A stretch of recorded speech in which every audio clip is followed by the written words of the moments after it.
பார்க்க போகிறோம்னா அட்டாமிக் மாஸ்னால் என்ன பார்க்க போகிறோம். பொதுவாக மாஸ்னால் என்ன, அதோட மொத்த வெயிட்டு தான் நம்ம மாஸ்ன்னு கன்சிடர் பண்ணுவோம்.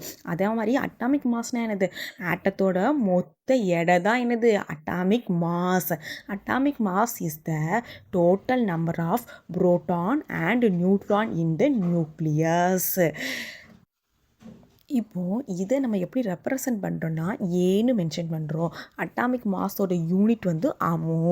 இப்போ எக்ஸாம்பிள் வந்து லித்தியத்தை எடுத்துக்கிட்டோம்னா லித்தியத்தோட அட்டாமிக் மாஸ் வந்து நம்ம ஸ்டாண்டர்டாக என்ன சொல்கிறோம் 7 சொல்கிறோம். ஆனால் ஆவரேஜாக அதோட அட்டாமிக் மாஸ் வந்து 6.941 AMU. அதனால தான் அதை நம்ம என்னென்னா ஸ்டாண்டர்டாக வந்து 7 சொல்கிறோம்.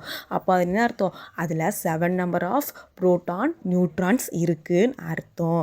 இப்போ உங்களுக்கு ஒரு டவுட் வரலாம், எதுக்காக அட்டாமிக் மாஸில் வந்து புரோட்டானை நியூட்ரானை மட்டும் கன்சிடர் பண்ணுறோம், அதில் எலக்ட்ரான்ஸ் இருக்குல்ல, அப்போ ஏன் அதை கன்சிடர் பண்ணலை அப்படின்னு உங்களுக்கு ஒரு டவுட் வரலாம். இப்போ அதுக்கு ஒரு எக்ஸாம்பிள் பண்ண பார்க்கணும்னா, ஒரு கடையில் வந்து நீங்கள் அரிசி வாங்குறீங்க. அப்போ அரிசி வாங்கும்போது அதோட கவரோட வெயிட் தனியாக அரிசியோட வெயிட் தனியாக நம்ம கன்சிடர் பண்ண மாட்டோம்.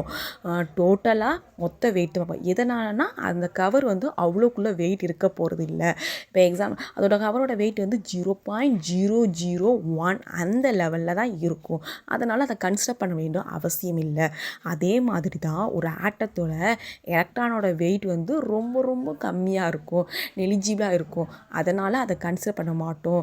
எப்போவுமே கன்சிடர் பண்ண மாட்டோம்னா அப்படி இல்லை, அதை வந்து கன்சிடர் பண்ண வேண்டிய அவசியம் இல்லை, அவ்வளோதான். ஓகேவா? Thank you student.